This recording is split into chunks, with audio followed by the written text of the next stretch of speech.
Welcome. Tiny Hands, Big Dreams. Story time. So, this is not a fast video.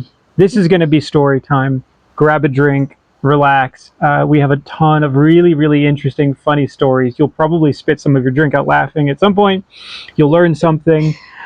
A little insight into us. Insight. This is about food. How did we get here? How did we get to where we have the ability to do some of the things we do, which is generally considered on the very high level of playing?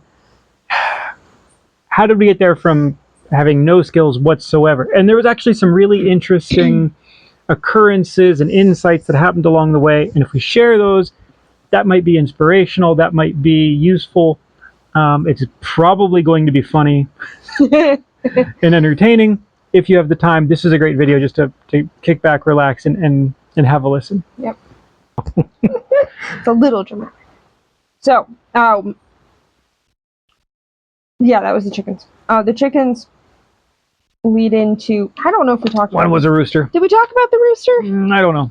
Oh, no. I think we did. I think we did this out of order again. Again, apologies. Rooster became a problem. Chased a lady as he became a rooster. Like, oh, it's being a rooster. And I'm like, oh no. Well, because he just started crowing. Yeah. Like within days, and then all of a sudden he scared some lady. Do you remember? He started crowing, and we just put him in a box at night. We're just shh. We couldn't have a rooster. We knew we weren't going to get away with the rooster. We're gonna have to deal with him. Oh, I don't want to deal with him. We didn't even get a week.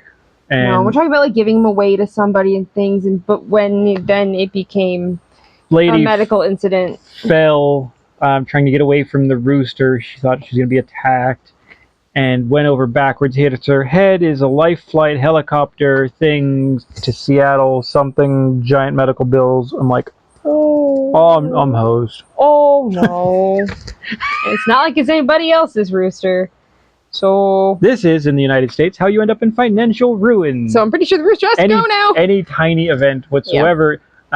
Here, not so much. We don't have the liability laws. Something happens. We saw a guy get hit by a motorcycle, and he's just like, ow, ow, ow. And like rubbed it off and like walked away, and the other guy just drove off. And we're like, ooh, okay. You're on your own. You're on your own a little bit. Unless it's so bad that you're going to chase him down and like make a stink out of it. Yeah. So the rooster had to go. Which was I was not even there for. You just had to take care of that. We had to. I got all the shop guys together and we like chased him down and had to get him. Yep. First click in the chicken I ever processed. Yeah. Which was not an ideal situation, but yeah. Sometimes you have to do what you have to do. Yeah. Part of that is learning to work in the space that you have.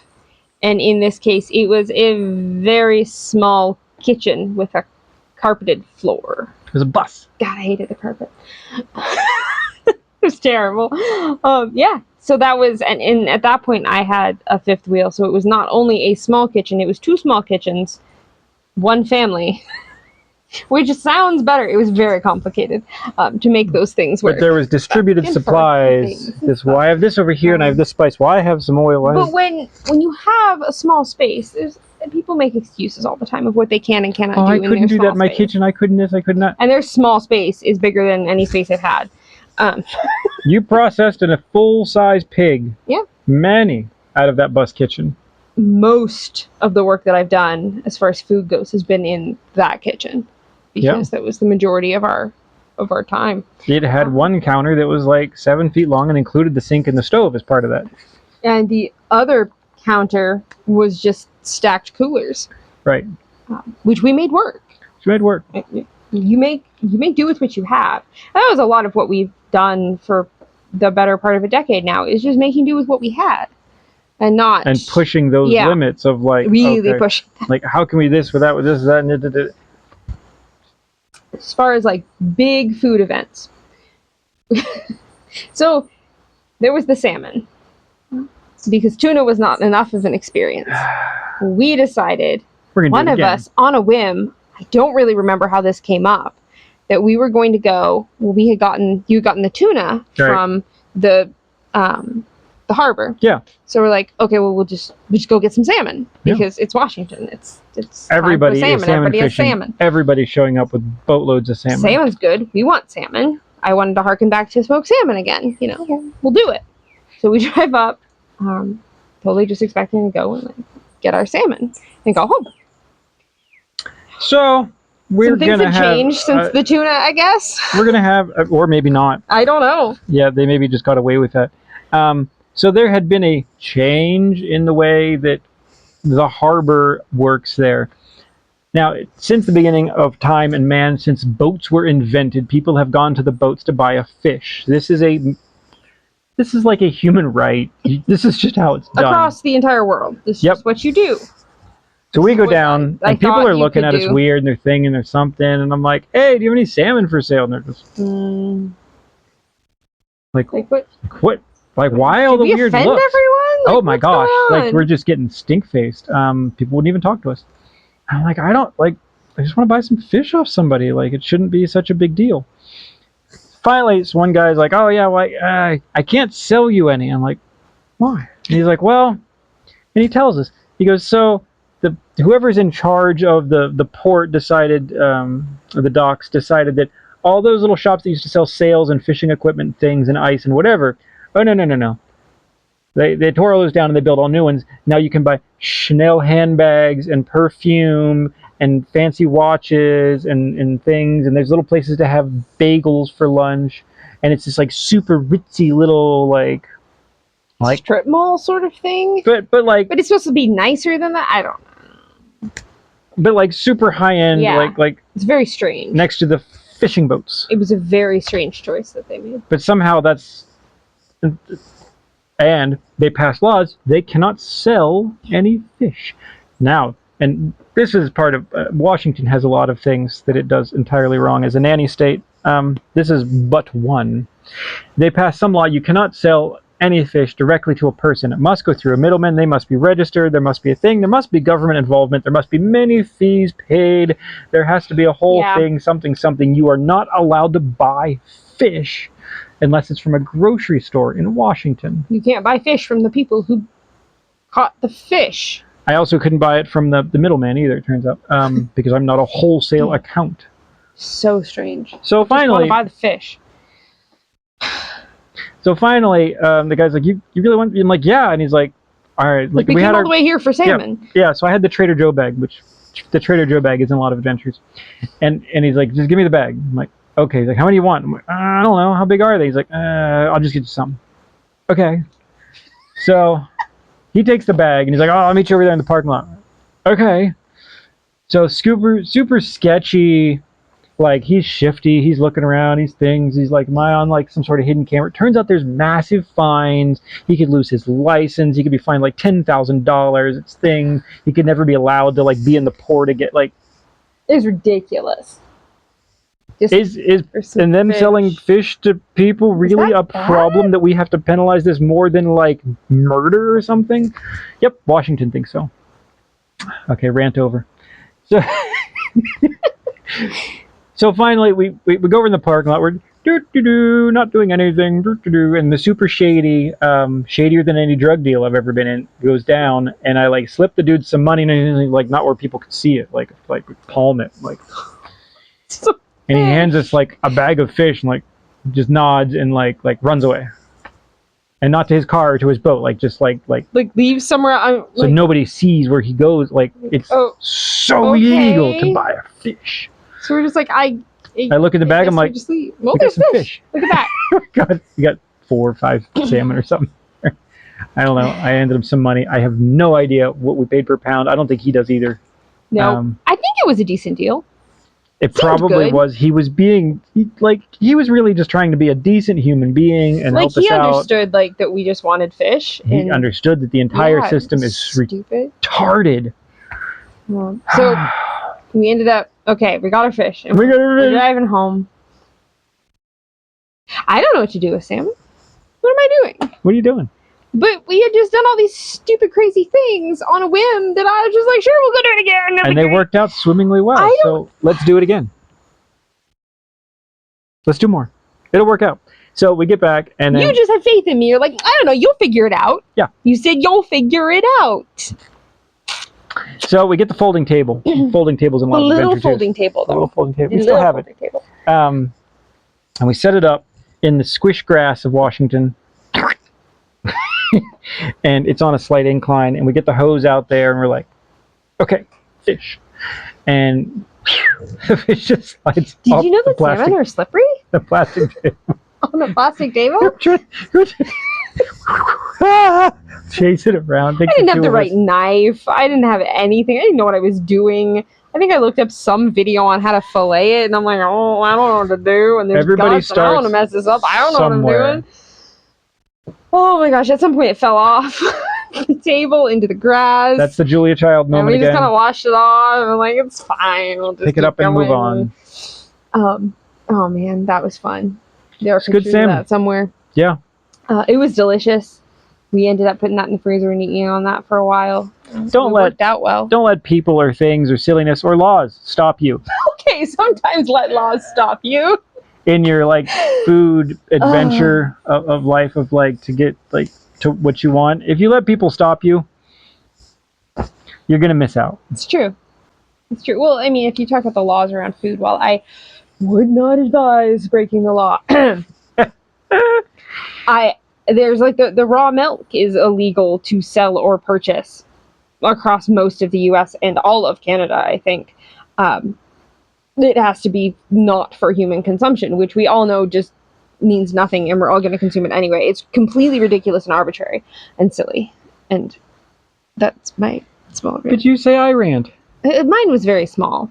So no, those things, don't let those sorts of regulations. Take control of your life. Yes. Do whatever you want. There are ways to do it. Don't get caught. Don't get caught. Oh, what a good role model. Okay. I think the last point that we need to make before we wrap this part up and go back to the other part and maybe repeat ourselves is rediscovering pork, which sounds really silly. It's not that we don't know what pork is. We know what pork is. We talked about pork before, I think, maybe, about how we stopped eating pork at some point along the way. When we met, I know there was at least one point where we ate pork because you found a silly good deal on pork tenderloins, and you sent me a picture of like an entire box of them. Oh yeah. I think that was like the last pork we ate. Yeah, because we bought like 8 pork tenderloins from Costco. Because they were priced wrong. That's another thing. If something's priced wrong, it was priced like it was like $3 each. It was so silly. And I'm like, look what I got. Okay. You say so. Okay.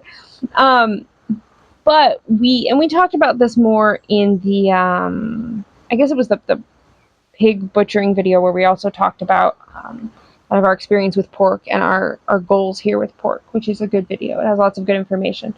But we talked a little bit about our sadness revolving around pork. Yeah. Literal sadness. Like literally just felt like weird and sort of anxiety and sad after eating pork. Yeah. And we both came to this conclusion independently, separately. Early on. So, you don't want to actually sound completely crazy at that point. But I think there's some crossover of hormones things, something from the way that animal was raised, which the pork industry is terrible. It's bad. It's one of the worst, I think. And pigs are closely related to humans.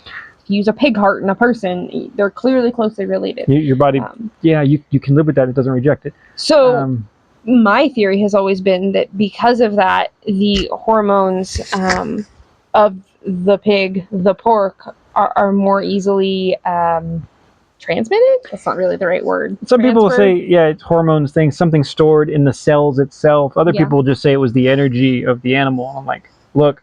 I just know the experience that we both had separately. Yeah, I'm not going to be able to explain how it works, but I just know it's how it was. It's how it was. Now, so we had completely just stopped eating pork. We had come across Jeremy. Come across Jeremy in the woods. That's I think what most people. That's how they. I think so. They experience Jeremy. We've met some interesting people. And we're out at his house, which he shared with a guy I worked with, and he would raise pigs because he could get his friend worked at the big chicken place, and he would give him chicken food, all the sacks of chicken food. So they had free food for the pigs, so they could raise pigs for free. And then he would get like all the leftover donuts from a different friend from like the local like donut place. So the pig would get donuts and things, and gianty fat pig, huge gianty pig, hippo. Just a commodity breed of pig. Yeah. It wasn't anything special, but it just was out in the woods being a pig. Had a big area. He was a happy pig. Being a pig. And we're like, okay. And he's like, oh yeah. He goes, oh, because he's a vegetarian mostly, except when he eats meat. He has pork for sale. Like, okay, like, we'll talk about some pork. All right. So we buy some pork chops. Now, what was important also, because I think this plays into the happiness of the animal and thus the quality of the meat, is that he had a mobile processor come out. This is an important thing. And dispatch the pigs, because that transport, that stress of taking an animal from its home onto a truck or a trailer or whatever and into the processing plant and thing, which is all scary and smells bad, because animals know. That puts such a stress on the animal, it can actually affect the meat. This is well known, it's documented. It's if you're raising pigs and then you send them off to a slaughterhouse, that last like hour's day can not ruin your entire investment in pork, but it affects it in a very negative way. You are not getting the full wonderful experience that you could from the thing that you've spent so much time on. Yeah. Mobile processors are a thing, and they exist, and they'll come out and they'll do it on site, which means that the pig just, they'll shoot it on site and it just drops. It never had a bad moment in its whole life. So that's what Jeremy did. And we're like, okay. All right. Like, we'll try it. And we got bacon. I remember that. We got bacon and it was terrible, but that was not a pig-related terrible. That was a processor-related terrible. Remember that? Yeah. It was like cut really thin. He gave it to him and then calls him the next day. He's like, yeah, it's done. And I'm like, how is bacon done in that amount of time? It can't be. So when we do bacon, it is 2 weeks of cure, and then it is a day of smoke. So and then there was no way that bacon was going to be good. Cut it up and things. Yeah, they liquid smoked it, power. It was terrible. But that was not a fault of the pig. We also got the pork chops, and I think that those pork chops were, when you look at the list of things that were turning points for us in our food journey, I think the pork chops were up there. They were incredible. We got the pork chops. I was not that excited because my experience with pork chops was store-bought pork chops that are white meat, and you cut the fat off and you sort of gag it down, and it's dry and weird, bitter, gristly fat. The whole thing is just dry. Yeah. And you have to cook it until it's death, because you might die otherwise, because you don't know how it was processed and things. Right. And turns out pork is not actually supposed to be white or supposed to be cooked to 190 degrees. No. Not. Yeah. So those pork chops, I did nothing special with them. I remember searing them in the stupid stainless steel pan. I remember this. Yep. They actually worked in that pan. Enough fat. Yeah. Actually works. And that's it. I didn't do anything special with them. We didn't smoke them. We didn't anything. And they were amazing. They were so good. So good. And this was a turning point of like the pork could be this good. And not just the meat, but also the fat. And we actually, the rabbit hole on just fat, composition of fat. Oh, it's a deep rabbit hole. It's a deep rabbit hole, but it turns out, and one of to side venture for a second, is the actual molecular nature of the fat can be different, and it can be from not good for you to incredibly good for you. Like your omega-3/6 balance can be like stupidly off on a commodity pig, and it can be perfect for optimal health on a pasture-raised pig. It's also different in the fact that you can tell really good fat when you get it on your hands or on a cutting board. It doesn't wash off, and you scrub it and it's still there, and you scrub it and it's still there. It's literally like a different fat molecule. It's just different. Cheap stuff, just water and it washes off. Yeah, and it just wipes off. Yeah. So the fat can be different, and it has to do with the genetics of the animal, how it's fed, how it's raised, all these things. But oh my gosh, the fat was like candy. Maybe it was the donuts. It was amazing. It was wonderful. It was just super eye-opening. And then we didn't say anything. Like we would eat it, and we would like kind of like, and we just sort of waited. Like, I'm not going to say anything. I'm not going to say anything. Are you going to say anything? I'm not going to say anything. And finally, one of us was like, "How do you feel?" Man, I feel pretty good. I feel pretty good. That was delicious. Things we're not sad. We're like, could that be not sad pork? Again, here was a moment of like, okay. Yeah. Which we have proven out over now 9 more years or something. Yeah. That, yes, pork can be... amazing. It can be amazing. So then because that was so good... Because it was so good, that was like our tester. I go back, I'm like, so Jeremy, how much of that pig you got left? Unfortunately, not enough. Yeah. And we also had no money. Yeah. So he had a giant ham. Okay. All right, you got a ham left, huh? How much you want for the ham? Money. Dang it. And he's like, well, what do you got to trade? Jeremy's big in trading. Love trading things. My gosh, the guy was his own, like, his own Craigslist. So I'm like, well, this and that, something. And we worked some deal with some exchange of cash and a generator, a little Honda generator for the ham. I didn't need the generator, I guess. I think we probably could have kept that, but the ham seemed more important. That would have been a good thing to keep. Let's get a generator. Now, when did you come home with a ham?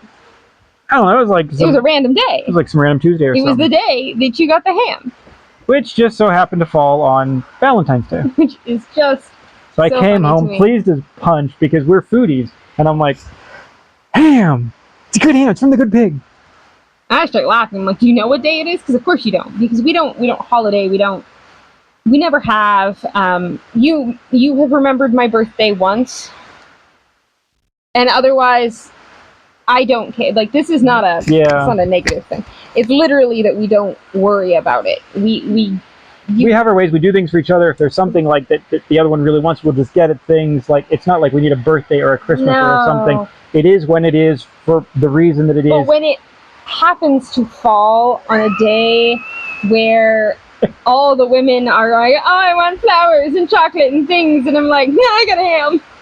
I was pretty pleased. Magical ham. I was pretty pleased. So that was, and that ham actually went to a Thanksgiving family dinner. It was not that ham. It wasn't that ham? I was just thinking this through, going, it couldn't have been that ham because there's no way I would have waited from February until November to eat the dang ham. I thought you saved part of it. No, it was a different ham. Okay. But we did prove out the happiness of the pork. Yep. Ooh. Well. So that was our reintroduction to the love of pork. Yeah. All right. Well, I think that covers everything that was lost to the bad recording. We'll see if that works out. We'll see you back on the next one. Being poor has its advantages. You get creative. So necessity is the mother of invention. This has happened many times. Quote. Because I am gluten-free, we had to figure out how to eat gluten-free. Because she's dairy-free, we had to learn how to eat gluten and dairy-free. Because we are exceedingly poor, yes, you have to learn to eat good without money. So, we have to back up a minute. Okay. Sorry. Yeah. My like analytical side of my brain wants to go in order. Before this or during this, I was working at a gluten-free cafe. I did a ton of recipe development. That was where I learned how to recipe develop. Write it down, make notes, how to change things, how to recipe develop before. And had a commercial kitchen. So I had a little bit of playtime to mess with stuff. And I had not free reign, but mostly free reign. I came up with a lot of really good recipes that got me fired, which is a different story. Don't ever get too good at your job. Don't get better at your job than your boss. And then his friend makes that very clear that you are better than him. It was a thing. Somebody felt threatened. It wasn't me. Those cookies were delightful. So I had learned a lot of this, and I think it was important. It was a really important thing. But in the process of that, I ended up getting hurt. I had a sort of weird freak injury at work that turned into a medical injury, which turned into nerve damage. It was a long and sordid story. If you're stuck in the workers' comp system in Washington I'm so State, sorry. yes, it's happened to both of us for totally different reasons. And it is possibly the most soul-crushing experience. Your best answer is to leave. Just leave. Take your injury and just leave and ignore the whole system. Don't get treatment. Don't try and oh man, it was terrible. It's that bad. So, we already didn't have a lot of money between the two of us when we were both working. Then, I was getting a tiny, measly little L&I monthly pittance. Yeah. This is really insulting, actually. So, we were not just poor. We became more poor, and I became less capable. Non-functional arm. Hey, I would like to say less capable. Not non-functional, thank you. So, we got more creative because we were more poor. We borrowed a dehydrator. We borrowed a massively gigantic dehydrator.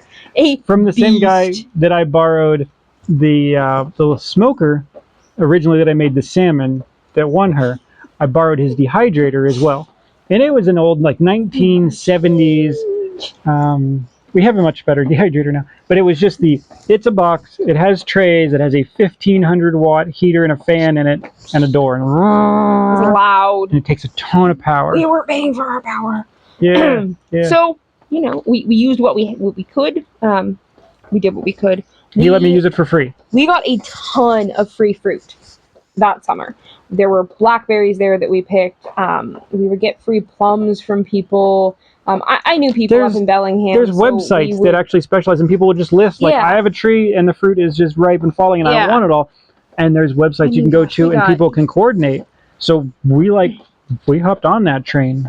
And we spent a lot of time doing it because we had time on the weekends, but we didn't have any money, so we would go and we would. So they became dates and things and trips and stuff. And it was fun, and we'd go and get it. And then there's delicious dried fruit. And then we'd have late nights, dehydrating, and we made jam still. We still did all of the canning and everything there. We had our little outdoor setup. It's where we started to roast coffee. That was a huge thing. The coffee rabbit hole, and there's a coffee video coming up. You can't go down that. Don't go down the entire rabbit hole. We're not going there. But that's where we started. I had a love of coffee that goes back some years. You start buying little pieces of equipment. You start one-upping. I started roasting coffee in the most medieval sense. I have pictures of you doing it in the snow. In the most medieval sense, roasting coffee. And I figured out a way to do it really well in a crazy primitive way. And that started a long, crazy journey. That is, it's not over yet. Some people would say that as separate from food. For us, it's not. It's important to us. We care very much about it. Is it the most nutritionally valuable thing we do? No. Does it bring us much joy? Yes. And joy is also part of food. And it was always a fun thing for us. The coffee adventure together was always. It started out the very beginning of us. Love of really good coffee. Yeah. Let's see, what else did we do? Part of, again, being the poor, I started a meal plan.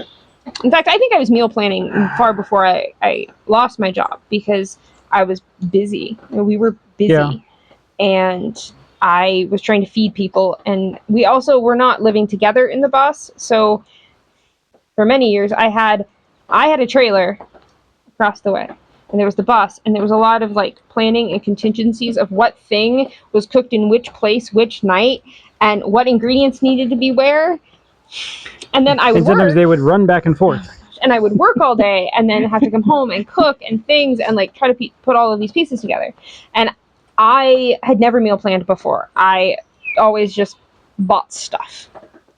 And that was getting stressful. And as children got larger and ate more, as they do, there need to be more food, and there need to be leftovers for lunch because I'm sending lunches for people, everyone, things, all of this. So I started meal planning, and it has now been 8, 9 years.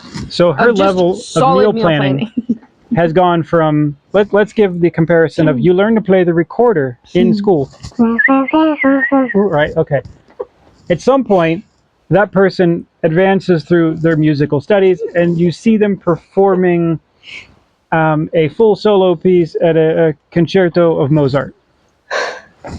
Yeah. So she's into this like quad-dimensional thing, planning something contingencies, something like all these other variables. Like, it's gotten more and more complicated.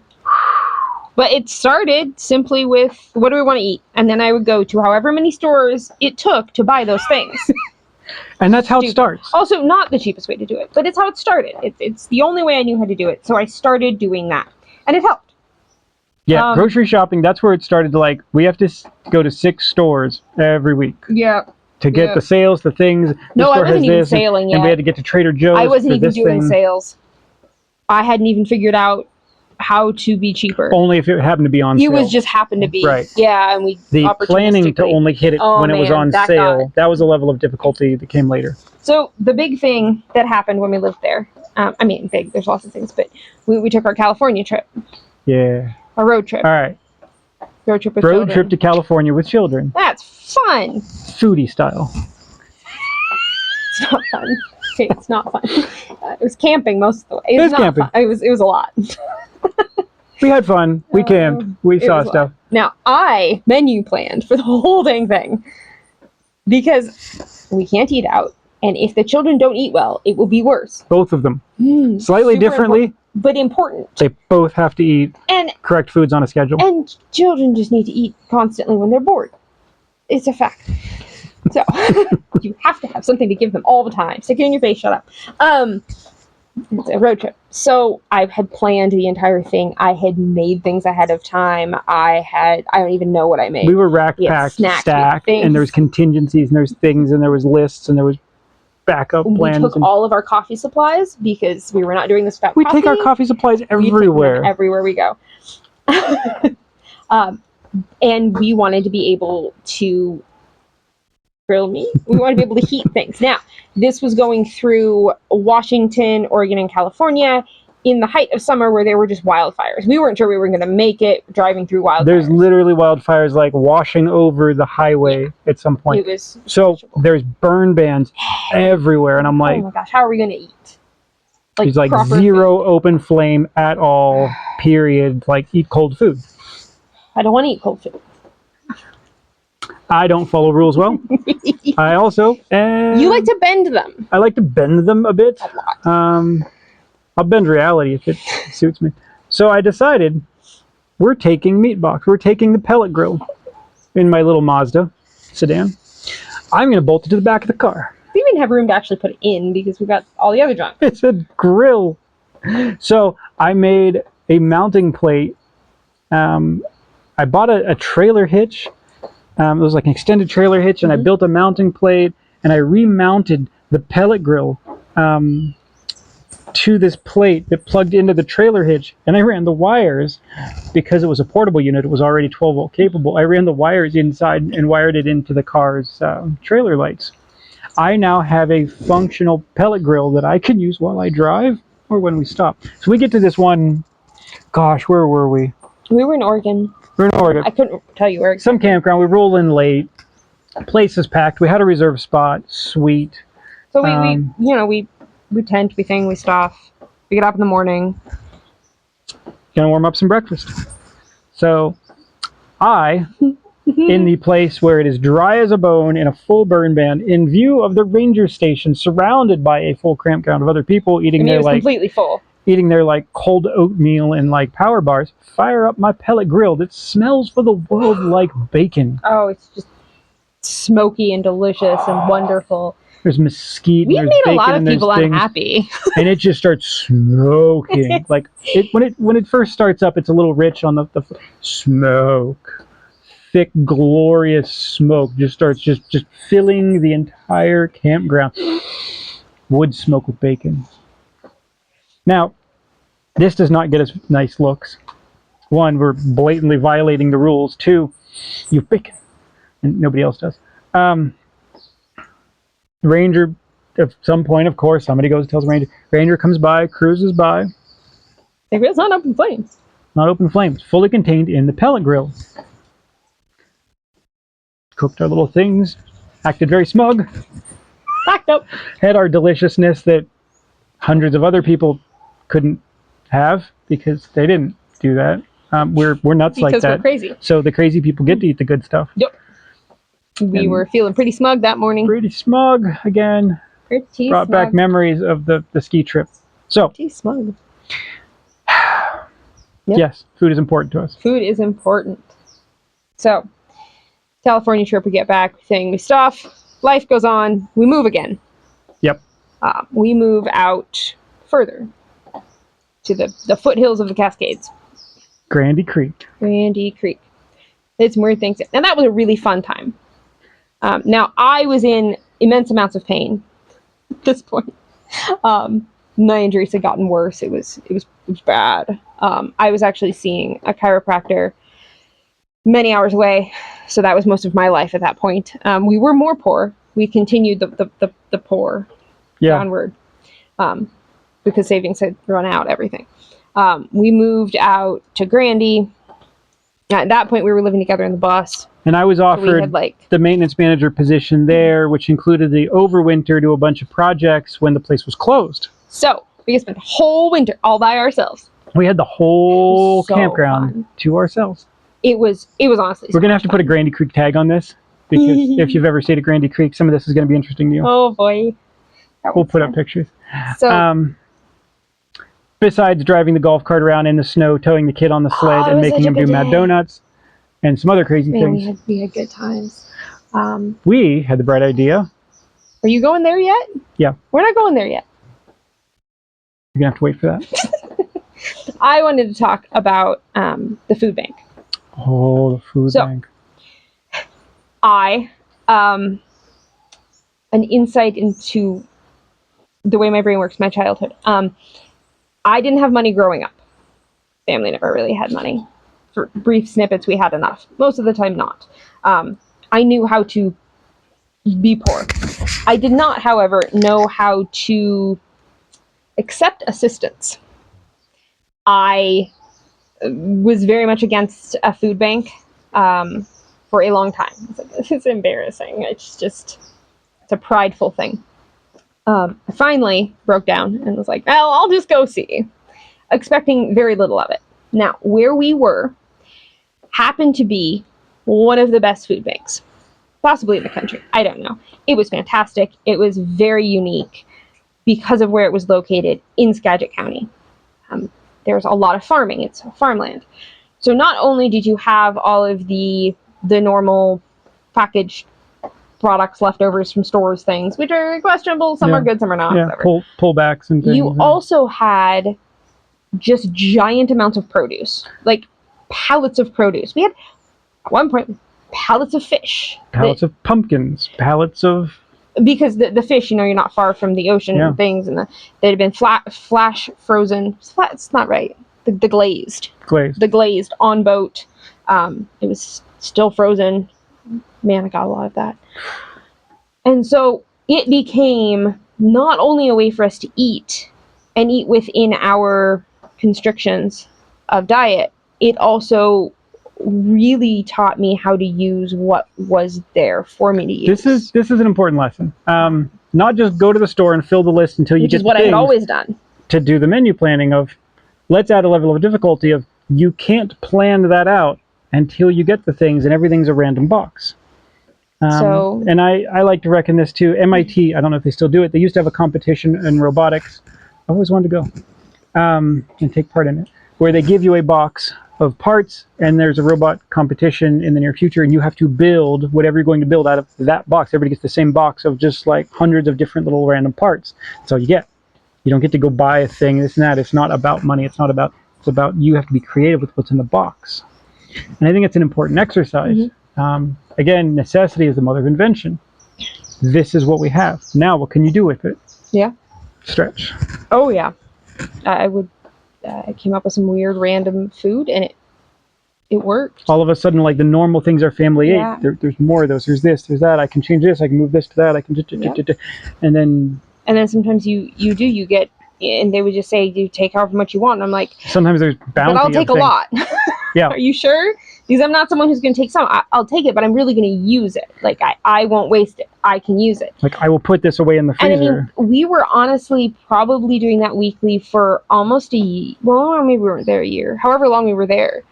Every single week, Eli and I would go, and we would stand in the line of the things, and the people knew us, and they would save the gluten-free things for us, and they knew that the kid would never take candy. It's the funniest thing, because they'd always offer candy to all the kids, and he just, because he knew that there were ingredients he shouldn't have that wouldn't make him feel good.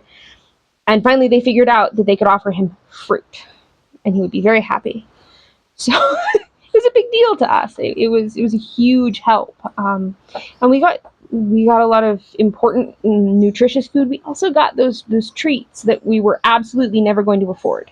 Yeah. I remember we got 5 pounds of dried tart cherries. What a random thing at a food bank. Montmorency cherries? Yeah. Oh man. Yeah, like the restaurant, like giant bag. Like where did you, I don't know how you ended up here, but yes, please.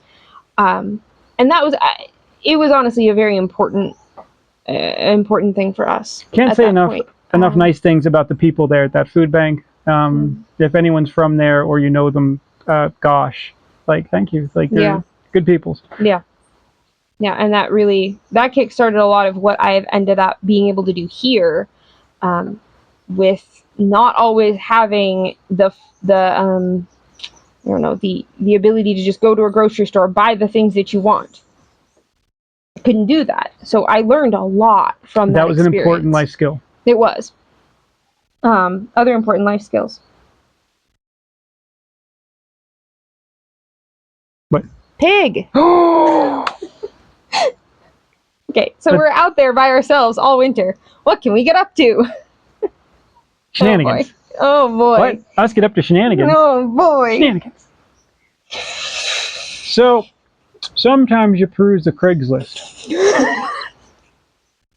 That's another story. That's how we met. Not the way you think. Maybe a little bit. Maybe a little bit. I don't know. Oh, it's funny. Seriously, there's a twist to it. Okay. And there's a pig. Was it Craigslist? What, were we looking for a pig? I don't even remember how this happened. Sometimes things stuff happen by accident. Oh yeah, it's now pig for sale, American guinea hog, large black. We've been talking about it. We've been talking about it's a cheaper way of doing it. Again, not a lot of money things. But it's a cheaper way of getting good quality meat, because we were really missing the good pork. And it wasn't. I forget how much we paid. I don't remember at all. So that was an adventure. So I scrapped together what looked like an Old West jail cell. I forgot about that. Out of old wood from tables and benches and things, and I literally, it looked, like something you'd see in the Old West, onto a trailer. So I made this giant deep pig cage. I don't know why it had to be 7 foot high. I don't know. Pigs are very short. Very solid. It's very solid. And I strapped it onto a trailer, and I drove out there and began the many hours of trying to convince the pig? Yeah, to get this pig into the trailer. Do we have pictures of the pig? Hover pig. This pig, perhaps. The pictures that they put up. This was very much sale, like dating. And Okay? it was it's a chunky pig. You're like, all right. You look at the picture, and then you're like, that's chunky good. Pig. And then you show up, and you're like, not so how old was that picture? What have you done with yourself? Turns out they had someone. You couldn't see feet. They had someone. Hover pig looked like a little floating blimp. They had someone take care of their farm, and they misunderstood how much to feed the pig. 2 scoops of food a day turned into 2 buckets of grain a day, and the pigs just overate for a month. And they didn't want to put pictures up of what it looked like now because they were worried about animal control arresting them. Oh no. He's just real fat. It's okay. We'll still take him. Hover pig. So, Sir grunts a lot. He started out with nicer names. He started out with nicer names. That was a lot. You could have trapped that pig with a 2x4 laying flat on its side. You did not need the kind of structure you built. Couldn't get over the 2x4. Just couldn't lift his feet. There's nowhere to go. So, that was an adventure. We ended up, now this was... We put him in the dog park. We did. At the Grandy Creek. So now we sort of intended. We talked about doing it ourselves because we're like, well, we don't have money and we can do it ourselves. We ended up deciding not to because we really had no idea what we were doing. And we wanted the first time to be, well, one, not messed up.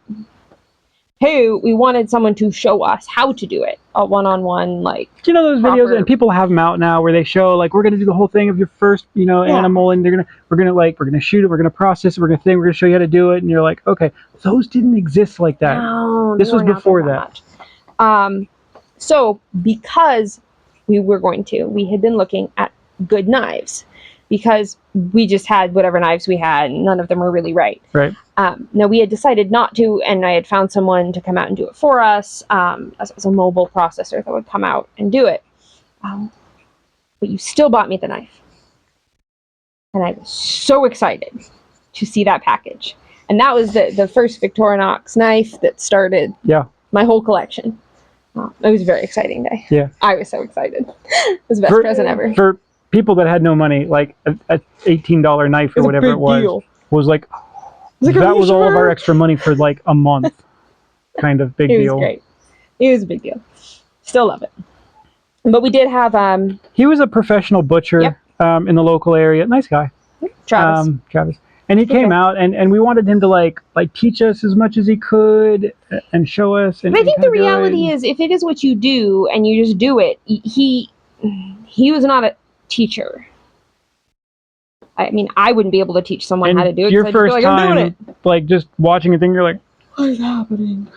We also had a tractor to use. Yeah. So, did we learn anything from it? I learned some. Not a lot. I learned it was hard.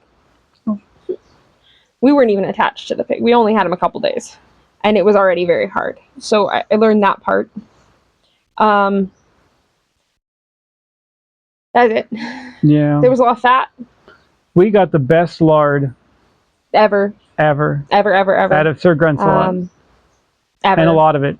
So this was also the first time we did all of this processing. Now he did take it and do all of the butchering.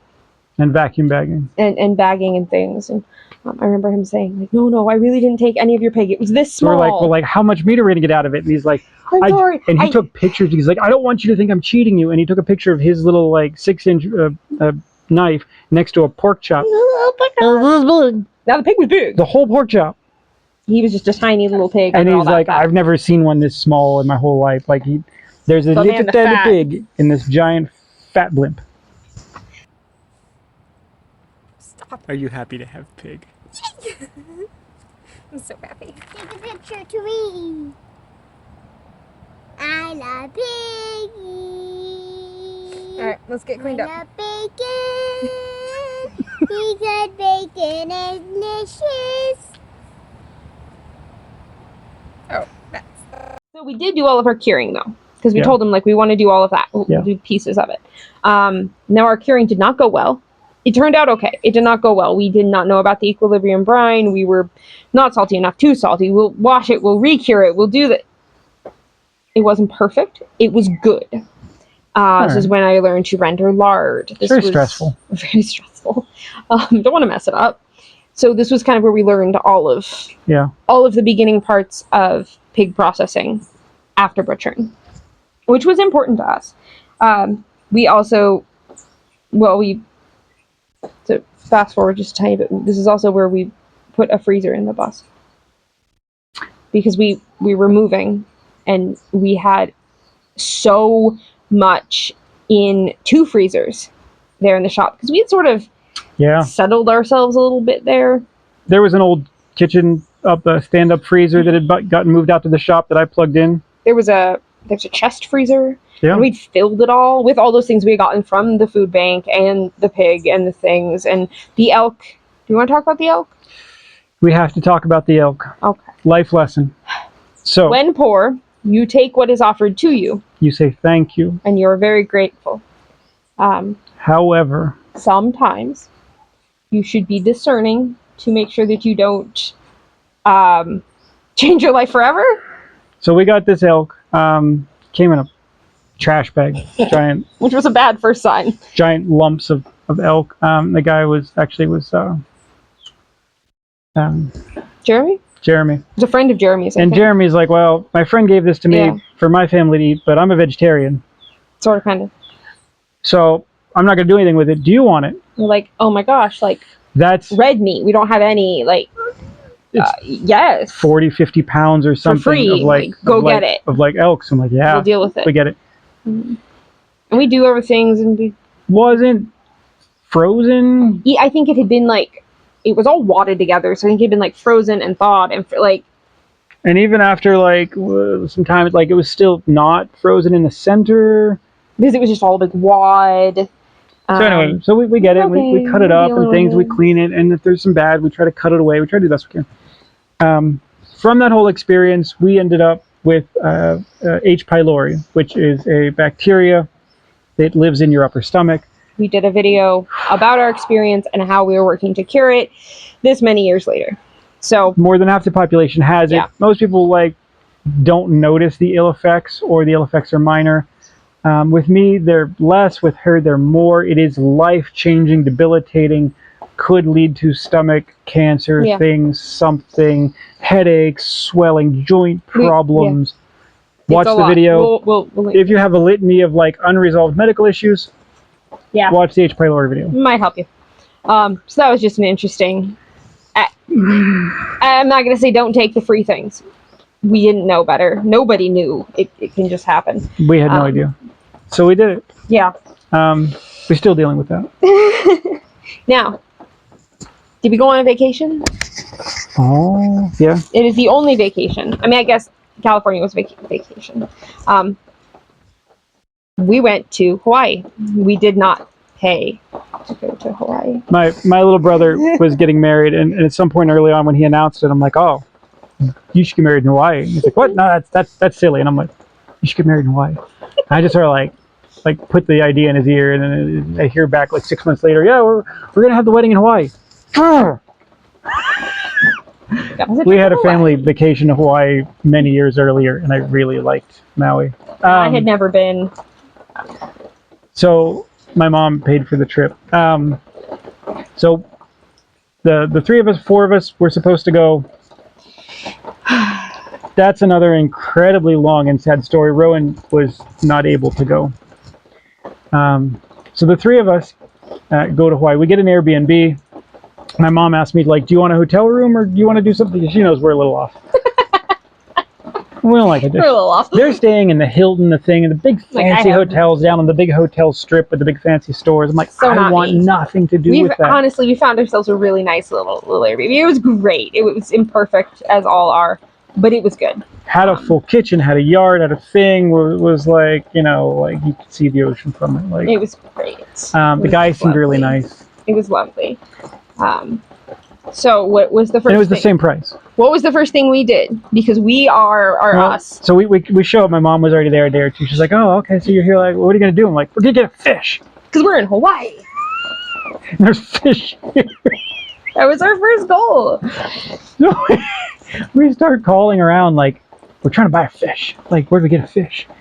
And we were like, and finally we ended up at the grocery store. Because they had just gotten Because funny enough, the grocery stores in Hawaii just get giant fresh batches of fish in. We're like, okay. So we got ourselves a solid sized tuna. It also turns out that in Hawaii, in the grocery stores, they have a deli case specifically for poke. Poke. Which is tuna. Or other fish. Mostly tuna. And they have like tubs and tubs and tubs of, they've diced it up, they've mixed it with different seasoning things and sauces. And there's all the different, like, there's a barbecue, there's a thing, there's sweet and sour, there's just spicy, savory, like, and you can just get scoops of basically sushi. But because we are the way that we are, and because all of that is going to have soy sauce, which, if you traditional soy sauce, has wheat in it. Okay, fine, I do everything myself. Just get me the whole fish. I literally can't even eat soy sauce. So get me the whole fish. Yes, so we just... Whole fish, and we take it back to our Airbnb. Now, we have brought with us on vacation, as all normal people do. When they go to Hawaii. Their knife set. Okay. Their full coffee set with grinder. That's what we took that time. There was no cast iron there. That's true. Sometimes we travel with the cast iron in the suitcase. Security. We didn't have cast iron at that point. Security gives you the evil eye, but they allow it. So we do lots of things with the tuna, but the absolute best was the poke bowls on the beach. She makes up nothing better. Fresh poke bowls with, I don't even know what goes in them. Rice and things. And cucumbers and the raw diced tuna, which was fresh. It was fantastic and amazing. Spicy sauce things. So we have that and something to drink, and we go to the beach, and we're playing on the beach, and with our now friend who's no longer around, Paula, good old friend of the family. She was there too, and we're hanging out, and then we come back, and we're sitting there under these trees on the beach because we found a beach that had trees. It's a lovely little beach. And we're sitting there eating our fresh poke bowls, while everybody else is sitting around. Make so many people upset with their chips and their snacks and their power bars, enjoying their beach time, and looking at us like they now really want our lunch. Which they could have went and got. I just think it's funny. Hang out with foodies more. We ended up there. I mean, most of what we did there was like, oh, what food can we go find? What can we do? What can we... Food. We did. We hit up a farmer's market. We went and got amazing pork chops. Well, there was the big like resort thing. And this was the big island of Hawaii. There was all the big resorts and hotels are here. And we were up the road, up the highway from them in like this little town, which I guess is where a lot of the staff work or lives. And then we just sort of left. We took the rental car and went the other way. Just as far away from people as we could. And just drove up the coast road into all the little towns. We went to like a little farmer's market thing, and we got... we hit up the old towns. We got like a fresh coconut, dude, like put a straw on it. Made me so happy. All the fun things. Totally food-centric again. Amazing pork chops because they were red wattle on Hawaii with all the amazing grass and things to eat. If you get a pig that likes to forage and not dig as much, and that's genetics in pigs. And Hawaii has this amazing, beautiful, lush vegetation grass that grows. It's a good combo. It's just a really good combo. Some of the best sour cream I've ever had was just daisy sour cream, which is a standard in all of the West Coast. In California, it's made from one dairy or many dairies. In Hawaii, it's made at the Haleakala, I hope I didn't butcher that name, dairy, which is a local Hawaiian subsidiary of Daisy. So it's from cows that are out there on the coast in these lush pastures of grass. So like, sour cream is so good. You could just eat it with a spoon.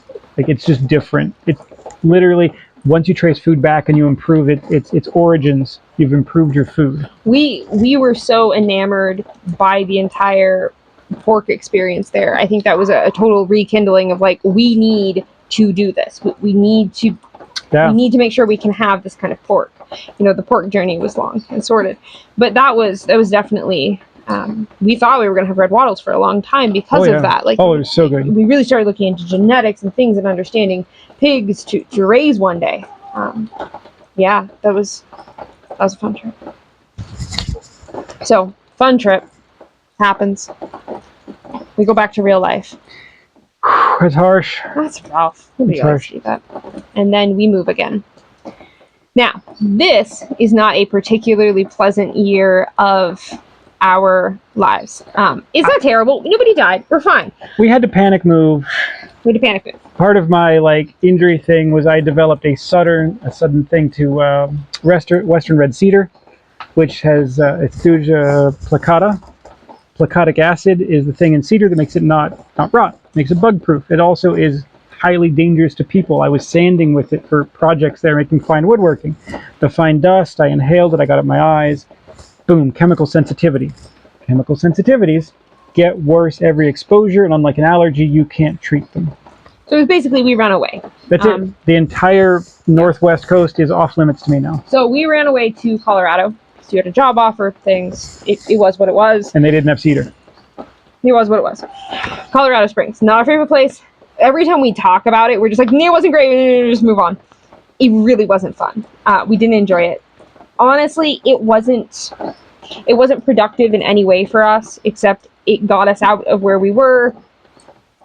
I enjoyed And that was working with a lifelong friend of mine, Yeah. Dan. Really great guy. We were building giant 3D printers. Good times. The Springs were just not a good place to live. If you have the option, and I have another friend who's living there now, seems to be enjoying it, but I wouldn't recommend it Nope. to anyone for a variety Many of reasons. reasons. But Now, Good. Go ahead. let's go back to pork. Pork. So Remember how we love pork? now? this is another lesson, and we've told the story before, but this is another lesson in where you are and what you have does not dictate what you can do with your food. We were in a trailer park. Yes. Trailer park. So grateful for the We trailer were park. in a low-end, sketchy trailer park. In the middle of Colorado Springs, which is very strange. It used to be the edge. It was very questionable. I've never called the cops so many times in my life. For good But cause. we were it's a long story. We were very grateful to be there, otherwise we would have been homeless with a home, which is confusing. So happens when you live in an old bus. Yeah, there's... So, we were there, and we were honestly, I was very tired of, we were basically in a city. This was not where we wanted to be in life. This was supposed to be a stepping stone, but I was tired of poor quality food in grocery stores. We were just back to that, and I didn't want to be. So we... Safeway. Kroger. Kroger. Yeah. So, and Sprouts. Sprouts was good. Sprouts was a great place. delightful. Man, Other that was end a of great town, place. though. So, we ended up going and buying dinner. Do you remember his name was Dinner? Yep. Dinner. That was The a lady weird place. had a couple of pigs. She had lunch and dinner. She kept lunch. She We sold got dinner. Now, it was a commodity pig. And mostly commodity, yeah. Slightly better. Hairless, pink. No, it wasn't. Nope. Not a pink pig. It's a pink pig. He was not a pink pig. Nope. The other pig was a pink pig. Her pig was a pink pig. Our pig was black and white, striped. I forget what breed that is. Okay. Yep. I was just intimately aware of, like, Fair. the way the pig looks. I didn't look very good. They were kept in confined spaces. They were just fed food. It We're was like, still going to be better than grocery store pork. It's a low bar to start with. Yeah. So we were not set up to do any of the killing or cleaning ourselves. It's just not going to happen. Not a chance. I'm like, okay, but I'll butcher the dang thing. I'm going to do it. We'll work a deal with the lady. We paid for the gas, and she drove it to the processor for us. Yep. And you went before work. It's one of those weird days. Don't tell me you can't do things. We made it work. I took the kid, because the kid was back in school. He was in school across town. Spent all of my life driving him to and from the school. Trying not to die. That was supposed to be a great school. It wasn't. It's a long story. Hence the homeschooling eventually. So I drove him to school while you went and picked up the pig in a car. Yeah, my little Mazda 3 hatchback. We did a lot of things in that. Fold the seats down, throw Throw the plastic. pig in. Guy comes out, chucks the pig in the back, grabs the other half, chucks it on top of the first half. Off We go. met back at the trailer park. Yep. So I cranked the AC the whole way home because I don't know, keep it cold, right? I'm not going to warm up 400 pounds of pig. So we meet back at the trailer park. Folding table outside, in full view of like. Just it was literally like, yeah, out in the trailer park. Very awkward. We haul the halves out and cut them up, and then he leaves. She primals the first one outside. We primal both of them. I left the car running like with the AC on, and she takes it all inside. And then I throw the second one on the table and kissed her, and I'm like, I love you, I gotta go to work, bye. I'm like, I have no idea what I'm doing. And I knew what you're doing. You're doing pig all day. but I also had to go get Eli from school because he only had a half day. So I'm like, again, down to like, I don't have time. I have to go get him. So I cut it up. I throw it in. I remember this very clearly. I throw it in the cooler, and I realize that we have put the cooler outside. And there are feral cats that run around. I'm not leaving the cooler of pork outside. I have to now haul, I don't know if you knew this, I had to haul the full large cooler up the stairs of the bus, in the bus by myself, because what choice do I have? I had no idea about that. Half a pig in a cooler. Up the steps into the bus. Yeah, I didn't have a know choice. that. What was I Okay. going to do? You were already at work? I would have stacked things on it. Nope, I was going to do it. So, did that. In the neighborhood we were in, people might have stolen pork. So I figured inside and locked was safe. Went and got the kid from school, came back. Okay, now what? And I processed the whole thing out. It ended up being really good, working out well. Shoved it all in the little freezer in the bus. Okay. Yeah. First pig that I actually butchered. Stepping stones. Yeah. Now, Colorado was not a homesteading paradise. We had tomatoes we tried to grow. We tried to keep strawberries. The hail destroyed everything. So first, like, they dried out in about 2 seconds because it's high desert and low humidity. Okay. So I put a drip system on them. Oh, that's right. So now they're like getting dripped on 8 times a day. Just in pots. We didn't have anything else. Okay, well now they're staying hydrated. Like, all right, like. Then the hail came and destroyed everything. Okay, fine. I'm gonna put little teepees of screen over the pots. Like, okay. And then because the dry wind would blow, like the plants would never get taller than a certain amount because they just couldn't get the water up fast enough before they would lose it. So they were always the gardening I gave up on. I did do some canning. We again sort of like built barricades around the crab boiler outside with a canner. I literally put a box over the entire thing and I cut little air holes in the bottom so that the strong winds wouldn't blow the flame out. Yep. Now, while homesteading things did not happen there, what did happen was I was very bored. I had nothing to do. I couldn't work still. And then I tried to work, but with the kid in school, it's difficult. So I was bored. And what do I do when I'm bored? I play in the kitchen. So I came up with a lot of recipes in that time. Yeah. So I came up with our English muffins, all gluten-free English muffins, pierogies, a bunch of different. Now, I don't even know. If you're gluten-free, you know that you can buy gluten-free stuff, and it's not good, and it's expensive, and it's not small. good, and it's small. Why? Gluten-free bread loaves are always like small. Don't know why. And they don't have to be. They don't. They just price gouge you in numerous ways. So I actually found that out from a deli once that was in California, and they would make sandwiches on gluten-free bread, and I would you can't sell me the same sandwich that's this big as one that's this big just because I wanted a slightly different bread.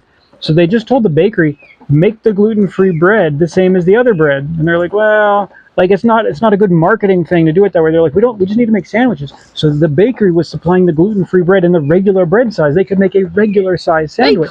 They just chose not to. It was the old but you couldn't buy it anywhere else. No. Like I tried, and they're like, yeah, it's a marketing problem. Nobody's allowed to do it because it'll like destroy the market for gluten-free. No, it would just make everyone buy your product. But they're not smart. So while we did not get a lot of growing and raising food, I experimented a lot and came up with a lot of recipes that served us very well for very many years. You also built the coffee roaster that went in the bus, which maybe was also one amazing. of the only ones in the world that we know of is a bus that not only has a full freezer, which some do, has a full coffee roasting station in the bus. In the driver's seat. Built on top of the steering wheel in the driver's seat. It's great. So you could take it out. It was compartmentalized. I made wood that exactly fit the compartment. I put plastic. I had a ventilation blower. I had had all the power, the things. I had the whole setup for roasting and then cooling the coffee in this compartment above the driver's seat. It was ridiculous, and it worked very well. It actually. And so in that trailer park, and it vented out we would also roast coffee, and it would smell so good coming out of the bus. There's a little side vent window I plumbed. I made an adapter, like a little dryer vent looking thing. Yep.